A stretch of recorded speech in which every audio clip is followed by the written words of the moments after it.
Welcome to FCC Supporter Square, the show for fans, by fans, and about fans. Here are your hosts, Matt Warman, Boston Brazel, and Mark Suffin. Hey everybody, it's FCC Supporter Square. I'm your host, Matt Warman. With me is Mark Suffin.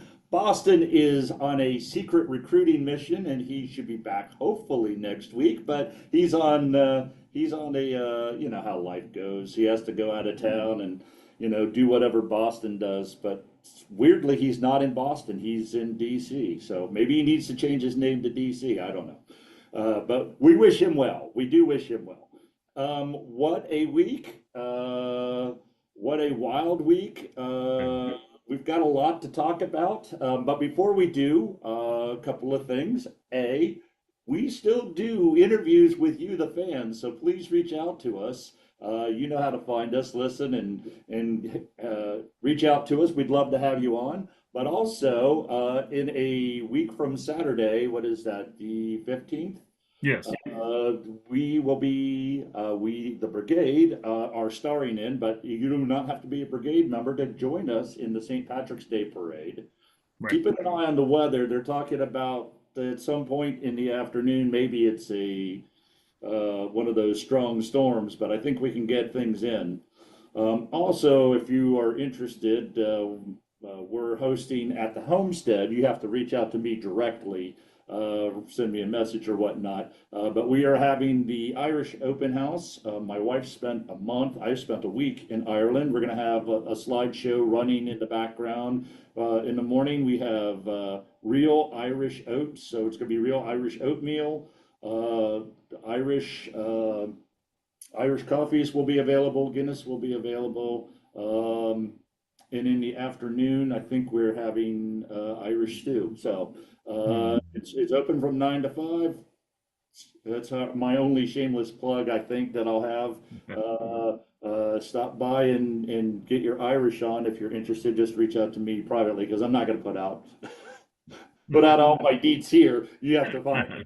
So you have to know me and find me, or you know how to find me. But if you could find me, you could also be a guest on the show. So there's a double good win. So let's get on with it. Saturday night was a night that we don't really want to, think exists, but does. What I was saying a couple of weeks ago, we had the good team, we had the not so good team. Before I hand it off to you, Mark, the one thing I'll say is it wasn't the refs, it wasn't a bad call, it wasn't a weird bounce. We got beat. Yeah, you just have to lay it down as that. You can't do anything more with it. 4-1 loss. We looked good at times, but the consistency was not there. Philadelphia was ready for us. Kind of surprised there wasn't any changes, especially after like the 65th minute. It just didn't seem to, nothing we tried seemed to work. It just seems like teams that press us are just going to have our number. And St. Louis did that to us 2 years ago. We both were there for that one. And It felt very much like that one. Sadly, another iteration of FC Cincinnati getting pressed and just not being able to handle it.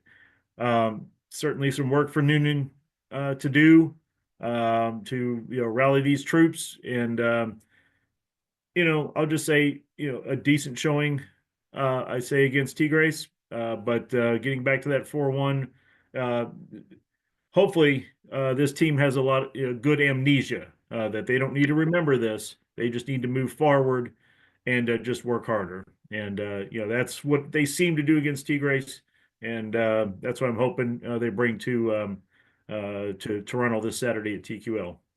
Well, I'm going to say that there were some extenuating circumstances, but certainly nothing to lay at the feet. I would not say the wind. The wind was a factor, but the wind was not a factor in us losing. We did not mark. We gave up some goals that we shouldn't have. But I will say this. They scored their fourth goal in the 94th minute of 5 minutes of stoppage time. It was 3-1. if Danke, and this is how all of our strikers go. I hopefully the Yips, for lack of a better term, because we'll talk about Tigres here in a second. Hopefully the Yips with Danke are behind us. He had a shot on goal in Philadelphia that hits the post. If he Yeah. puts that in, it's 3-2 with like 12 minutes to go. Now it's a game. Yeah. Now, as bad as we played, we were in. If he scores that goal, and I don't think it's I being stretching the truth there. He should have scored that goal instead of hit the post. Yeah. He scores that goal. It's 3-2 with 12 minutes to go. I'm not saying we're going to win, but if we eke out a tie, we have a much different story. Yeah. They played horribly, but they managed to get a result. That would have been really good. Now Philadelphia is 3 points clear of us, but there's still some things that showed well, as you said. Yeah, and all we can do is try to get through. This is a gauntlet of a start of a season. You know, completely like what we dealt with last year, getting right into the CONCACAF Champions Cup, getting right into probably the coldest start in FCC history. I'd probably only look back to this 2016 season behind me as to possibly a colder time, at least to start the season.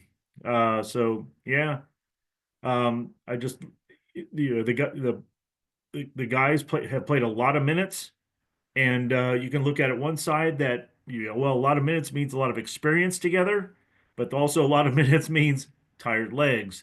So 2017 also told us what tired legs can do. We can go up and throw the Red Bulls first team all the way until extra time before we succumbed, only to the next week have the Red Bulls 2 team with only 9 players scoring 2 goals on us to just wipe us off the field. So tired legs can really, really come back to bite you. So I will just say this. yeah, We have a lot of good news. And again, we'll get to the yeah, Tigers because I think that's where the good news goes. yeah, We still don't have Miazga. So I think that was Flores. It might have been Robinson that didn't mark the runner on that cross. It didn't look good. I think that was the second goal. But once we get Miazga and Haglin, it's not going to be the same three. Robinson can play, or he can sit, and we can get Haglin in. These are things that are hopeful.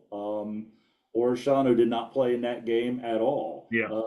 He's going to be a difference maker, Mm, given the couple of minutes that we saw. But yeah, without that, that's what I see. But the key part here is that we struggled against the Red Bulls, who were surprisingly together with their press. Philadelphia looked like a different type of press. I mean, they're known for pressing on yep, and off, but it looked like they had five players pressing R3. We'd break the line, and then there was players pressing R3, and we couldn't break midfield. Our midfield play was just horrible. Then yeah. we started to kick it over the top, and the wind's blowing the ball all over the place. If you're going to do a one pass and hit it 60 yards, that's not a recipe for success the way this team is set. Yeah, I mean, and you said it, you hit the nail right on the head. We'd get through one line, but we were just, swamped by the next. And it just seemed like we didn't adjust. And it looked like we, needed to adjust in a few ways, and it didn't materialize. And, it just made a game that we, just kind of let get away from us. So yeah, we'll just early season, first real away test, and well, not a good test there. But next week they go back on the road again. But that Tigres down in Monterrey, that's going to be a real test for them, and we'll just have to see what happens. I would say one last thing before doing that. I am a fan of Evander. I think Yeah, he's the right nine for what we have. I yeah, think he's going to be the distributor. He's yeah, not going He's not Lucho. He has skills that are different than Lucho's. He's taller. Um, I think once he gets a little more settled in, he's going to be able to break lines. And I think you saw that a little bit in the Tigres. It was a different kind of a match, which we'll Yeah. get to. I promise. I've said this 4 times now. I promise we will get to the Tigres match. Oh, that's all the time we have. No, no. Uh, but But looked like the FCC team without Lucho, right?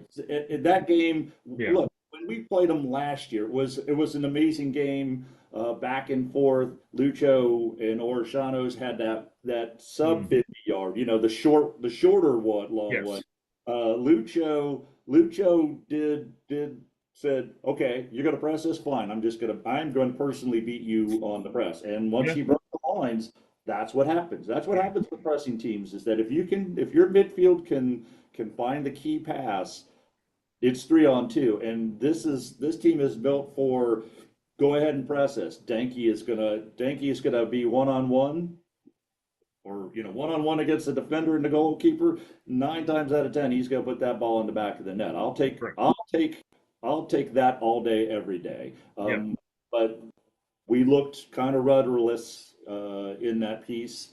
I think we should probably just put that thing to bed. So then on Tuesday, we got to play at home, a nicer game. I did opt out and watched it on TV, so it was a little bit easier. A completely different game. Tigres is not a pressing team. They just fired their coach, which was weird. He was playing for the team like 2 weeks ago, and now he's Right. coaching the team. It's so that was crazy. Clearly, in my mind, in my opinion, FC Cincinnati was the better team. And you have games like this, and this has. I don't think it was we were out of sync or anything like that. It's just one of those. It's the way the soccer gods go. We clearly should have scored 4 or 5 goals. Yeah. Danke missed the sitter, straight up. That he shanked it. That looked like me, 12-year-old me trying to score in middle school. Oh crap! Hit it wide. Uh, so, what are your thoughts on the Tigres game? Tigres game. I do agree that our chances were many. Uh, but you saw a Tigres team, they're battle worn. Uh, they know how each other plays. They're in the second half of their season, so they know each other intimately. While we sort of still keep that inexperience going, but I think it all balanced out, and that's what proved the 1-1 draw. Um, I think, I wanted to see more attacking late in the match, but possibly, legs were not ready for it. That's what I really think, because you just didn't see the push that I thought we should have had. But we just wanted to, I think, finish it as much as Tigres did. I think Tigres did what they normally do, and what is indicative of Liga MX is to just fire on all cylinders for the first 30 minutes and then just play kind of regular after that. We weathered that storm, but I think it really tired us out. So by the 70th minute, you saw it right away. We just had nothing left. Orishano came in and just ran around, and he just looked like he was just going to be, world beaters. His beautiful shots and just awesome play. Um, you know, I'm just glad to see him back. There's so many things. You were so correct. You could just tell Danke's played a lot of minutes. I think, Yeah, and I think he was supposed to come out, and Corey Beard was supposed to come in. But then an injury in air quotes uh, occurred, and he got to get some nutrition and some water, and like I think I can go a little bit longer. So we did finally, for the first time this season, have Evander, Denke, and Orishano on the pitch, and you yeah, could just tell in 5 minutes what a difference that made. But Denke was a step slow. I believe it's because he's been playing yeah, 2 times a week and you got to remember that He played most of a season, at least more than half of a right? season. So his minutes have to be adjusted. We did pay a lot of money for him, and Yeah, he wants to be out there. But you can tell when you're tired when you make those kind of mental mistakes. I've yeah, seen Danke slot those things in in two or three other games, and then the last two games his mental focus has just been a little off.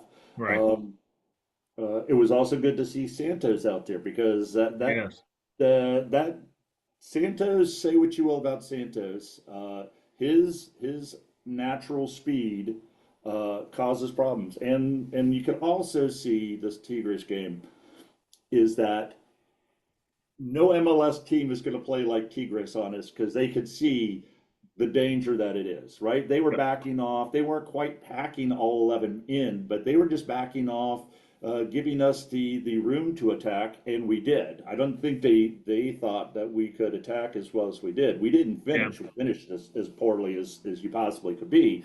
But if you don't press us, Evander was running wild. Once he got the ball, he received the ball around midfield, and they were beginning to back off. Then he would just take off. He would beat his man. He would take off, and then he has options, and that's what you want to see. right. What I really want to see is us being pressed in that happening because now we're going to have Orishano and Angle on the wing. Yeah, Uh, we were doing the things that we want to do. We weren't as predictable. It seemed in Philadelphia we were frustrated and things were very predictable. We wanted to build out of the back, but we couldn't do it. And then we just kind of gave up and kicked it and hoped that we could get it. And we did score one, and that's how that is. So yeah, uh, again, growing pains. I said this at the right. beginning of the season. It's that February, and I know this is March, but it's kind of February, March. The first 5 6 games, we're gonna look like this. We're gonna have you can see the passing, but it's not finalized. I think in the next 3 or 4 matches, you're gonna see better outcomes. And I think in 2 months, like May, this team is going to be hitting on all cylinders, particularly when we get Miazga back. I think our defensive. I'm surprised at how poorly our offense is looking, in spite of how good they seem to be. Yeah, yeah. And it's just, our upfront guys are just going to need to come together and, get experience off each other, figure out what the strengths of everyone is. I do appreciate what Kubo's given. Um, I'd like to see a little more strength out of him, though. I think he's getting knocked off the ball way too easy. And I can say that from the Bailey as a 56-year-old man. But yeah, Well, uh, you got old man strength. That's why. yeah. Uh, but yeah, Kubo, I think is still, looking to be, that impact player he was last year. And I hope to see that out of him this year. So far, I just think he's getting knocked off the ball too much. But Orishano, I saw him, doing well when he came out, but then I think they switched him up front. They put him back into wing back to bring Baird in because they had to get Danke out. Yeah, so it was kind of odd, but then you saw he just got lost up front. You really didn't see much with him after that. And then they had him actually running off to the side. He wasn't running after the match with the rest of the team. He was running independently. So, and it wasn't at the same pace. So I don't know if he tweaked something. Certainly it's a concern, but the bigger concern is Evander, who I didn't see his knock, but he looked like he was in considerable pain when he came out. He got kneed in the back, and that's the one thing about CONCACAF refs and La Liga MX teams. They are Red Bulls on steroids. Yeah, I cannot believe there was not a yellow card. mm, Denke has the ball. He doesn't beat his man. He passes before the man comes up. He makes the pass and is about to run through the line. The center back, after he passes, takes 2 steps, just elbows him right in the ribs. And they're like, get up. I'm like, no, he got elbowed in the Yeah. ribs. That does not. I don't know if you guys out there in podcast land have ever been elbowed in the ribs. But I have been elbowed in the ribs, and I can tell you it's not pleasant. It's not something I would look for. Don't ask for that for Christmas. Can I get elbowed in the ribs for Christmas? I'd really like that. Uh, and that some red cards were yellow cards. Some yellow cards weren't called at all. Some other Oh things yeah. were yellow cards that didn't make any sense. I think the the Obi tackle or whatever he got the yellow card on is that he pulled up and moved off to the side, and the La Liga guy jumped up in the air, fell down, and held his leg, and they were like, "Oh yeah, that's a yellow card." And it looked on TV real speed yellow card, but when you saw the replay, it was like he didn't touch his leg. He wasn't even close to his foot. He just jumped up and fell. So he sold it really well, and you get those things with La Liga teams. So some of that is part of why I think we are a 1-1 draw. Honestly, I thought we were as we were the worst team against Philadelphia. We were by far the better team there. And I know we're playing in the road next week, but there's no reason this team shouldn't advance. Let's put it that way. Yeah. Particularly if Orishano is not hurt. I didn't hear anything. Vander, what I heard was it was a bruise. It was a knee in the back, and it's a Yeah. bruise. And he's going to be available for selection on Saturday, but he Hmm. may not. I did not hear today whether he was practicing. But even if he doesn't practice today and tomorrow, they're just giving him rest because he's Okay. good to go. They just want to give him extra rest. So even if he doesn't practice today or tomorrow, he's still going to be available for selection. So Yeah. that is the plan. I haven't heard anything different. Gotcha.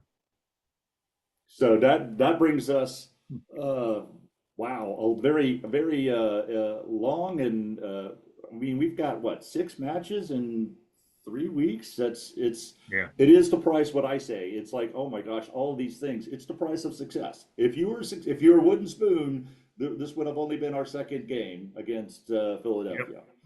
Yep. And we'd be talking about, well, they need more games to see where we're at. Well, we've gotten a lot of games. Now it's the converse. The price of success is that you play twice a week, and you better have 18, 19 players. So I think if Orishano comes in, he looked good. He had a really good shot, a really good save. Uh, I think Orishano is the game changer, and Hmm. Kubo, as you said, off the ball. I've been yelling at him the last 2 games. I I love him, but he needs to be a super sub. Yep. I know maybe he wants to play, but if he comes in for Evander or Orishano or Danke, I really wouldn't want to replace him for Danke, but any of those offensive spots or midfield spot, occasionally I'd put him in for Buka if Buka was getting tired. Yeah. Uh, there's the thing. So we've been talking about things. I mean, players I like. I love Kubo, so I'm not yelling at him, but he was frustrating me these last 2 games. Evander, he's going to get it. He's just been here a couple of weeks. He's going to get it. So I'm not overly critical of either of those players, but I am pointing those out. But that being said, I think one of the bright spots is we finally got to see why we hired Buka. He is that's what he was that was his role supposed to be last year, but because Acosta took the ball so further back, he ended up just playing defensive mid purely and not making. He made a few passes here and there when he could, but now you're seeing the Buka that we have, and he's got a year under his belt. He feels comfortable here. He knows the players now. He is a difference maker. For sure. For sure. I'm definitely happy with his play. He's doing excellent. And I just hope, things continue with that. Um, getting back to the goal that Tigres scored, you just saw Hadabi got handled. He's a 6'3", 6'4" guy, and I don't think he jumped.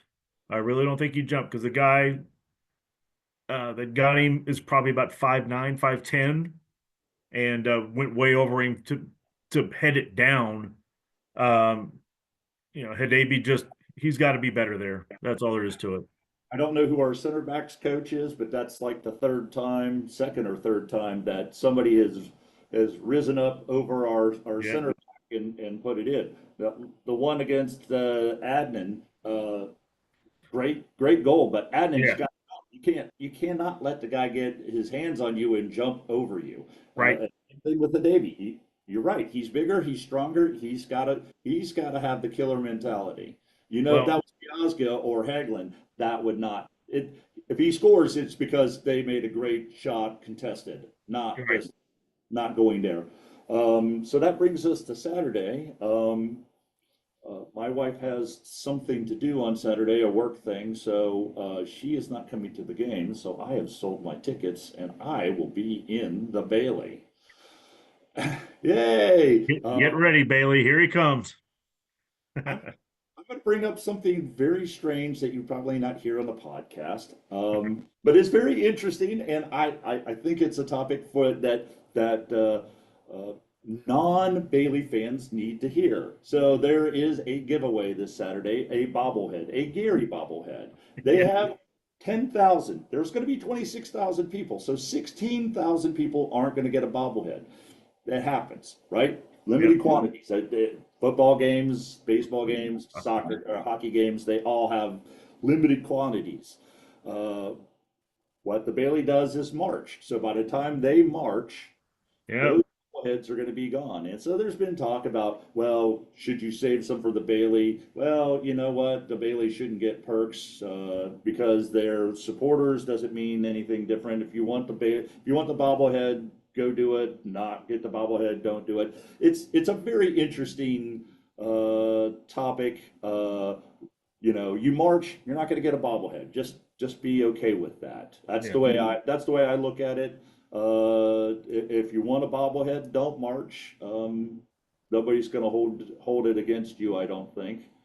But these are the types of things that you hear behind the scenes amongst the Bailey faithful. Well, what do we do?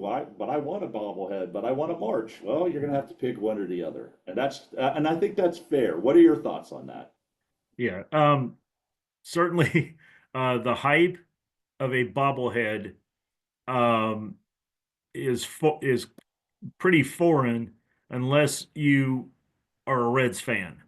Uh, so, saying that, there have been plenty of giveaways that have been of a more, I'll just say stingy quantity that, you know, we've had to make a choice before. So nothing is new with this.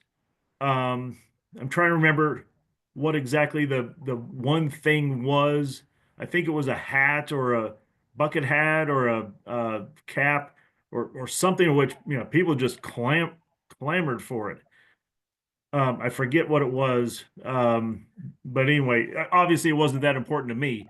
But If it's Go ahead. yeah, and this thing this Saturday, honestly, I'm surprised that so many are saying something like, "Oh, I want to get a bobblehead." Well, okay, I don't have a bobblehead to my name, mainly because I really, since my kids have grown, I don't go to Reds games much anymore. So it's kind of like that. So kind of intriguing that FCC is finally doing a bobblehead. Um, reason I don't know, but alrighty then. The ones that really want it, go right ahead, get in line. But you can't, you know, splice yourself in two and march with half of you and get in line for the other bobblehead on the other half. So, we made these decisions back before. Same, with FCC. Gonna have to make them again. That's all I have to say about that. That's Thank you, Forrest Gump. Yeah, Two old guys telling you whatever. I can tell you that I have two drinking boots that I have a hard time putting things around, and my 10 years of stuff. I have most of my stuff is in a box somewhere. I have a lot yeah, of stuff up, but I have so much other stuff, yeah. flags and gloves and hats and things and stuff. If a bobblehead is your thing, and people do, like you said at the Reds game, I don't have any bobbleheads. I don't know where I'd put it. If you didn't see my background, you would see that Yeah. it was it's jam packed with all kinds of crazy stuff. But go get it. I didn't think we'd spend this much time on bobbleheads, but there you go. Let's finish up this show strong with the game on Saturday at Toronto. Yes, there is a bobblehead game, but more importantly, there's a soccer match going on, and this is really why you're coming down. Was not for the bobblehead, but for this match against a Toronto team that I believe is towards the bottom of the table. I don't think they're at the bottom. I think they're outside looking in, but with 2 games in, really, it doesn't matter. If you think Philadelphia is going to be top of the table 15 weeks from now, I would be shocked. It could happen. Anything could happen in this league, but I would be shocked if Philadelphia is still at the top of this table come June. Yeah. So, Yep. go ahead. Yes, I agree with that. Philly, we don't know what they're going to end up being. Yeah, and that's what the Eastern Conference can provide. Toronto with 1 draw and 1 loss so far, a pretty rough loss to Orlando, who really just put 4 on them pretty good. And then they drew with DC. Obviously, they're hungry for a win, so it's just going to come down to who's going to want this match more. We're at home, we have a chance to really, stay with the guys with the teams up top, and get another victory. I think it's going to be a solid 2-1 victory. I think this team continues to try to find, paths to gelling together. So I think that comes forth, and I think a 2-1 victory is coming our way. On paper, we're the superior team.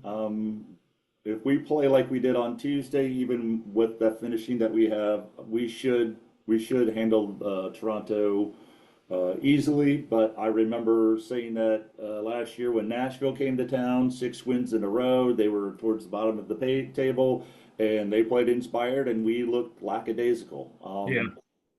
But it's still early in the season, even though we have played quite a few games and we might have some tired legs. If we have a Orishano out there for 45 to 60 minutes, we have Denke out there for 60 to 80 minutes, we have Evander out there for 60 to 75 minutes, and Buka out there for 75 minutes. Yeah.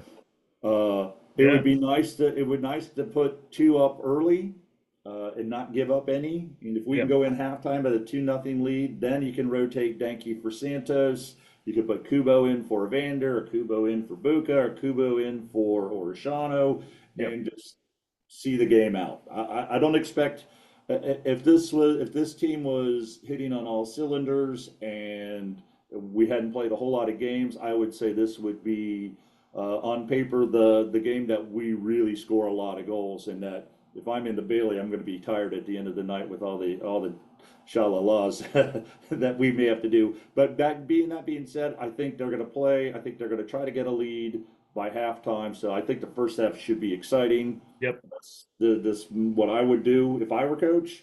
But I don't trust me. Trust Noonan. He knows what he's Right. doing. But I think if they can get out and get a lead, a more than 1 goal lead, then you will see some rotations by the 60th minute, maybe sooner. If not, they may have to play a little longer because they've got to go over to Monterrey, New Leon, I think actually, Mexico in a few days. So go in, get your 2 goals. Don't worry about a 4-0. Get those goal differential that we lost on the Philadelphia game. Just get a 2-1. 1-0 even, it would be fine. Any 3 points will really do. But if we can get 2 goals early, I think they'll rotate out quickly. Yeah. Yeah, that's an awesome strategy, and I hope it comes to fruition for us for sure. And looking forward to seeing you in the Bailey, my good man. I am ready. I am. It's going to be a little cool, not quite as cool as it's been the other week. Yeah. But I've got the warm weather gear, and people who know me know I can bring the noise with my mouth. Yes. Yes. I'm known as a loud person. I don't know why. feel like I have a common I had name. had no idea, but what? It is what it is. And I am what I am. I guess I'm Popeye. But yeah, so you say 2-1. I think 2-1 is a good. I'm hoping maybe a 3-1. Maybe it's a Yeah. 2-0. They score one in the second half, and maybe we get a late goal as they try to press. That's what I'm kind of looking at, and I'm kind of looking for the rotations so we can be ready for Tigres next week. Like I said, I fully hope we win that, but we'll talk about that next time on FCC Supporter Square because this time we've run out of time here on FC Cincinnati. But before I say goodbye, I want the last word from Mark. Mark, what are your thoughts? My thoughts are it is the 10th anniversary and nothing better than to just bring it. 2016, this was 20,000 people at Nippert. February or April of 2016. Sadly, we lost 3-2, but I'm wearing the kit of one Mitch Hildebrand. Hope you're doing well, my good man. This was the season to launch this wonderful club.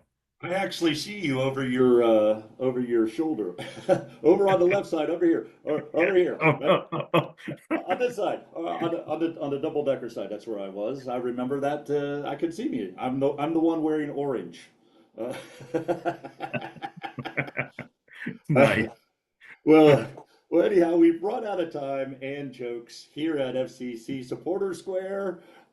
Thank you for listening. And if you want to be a guest, you want to join the St.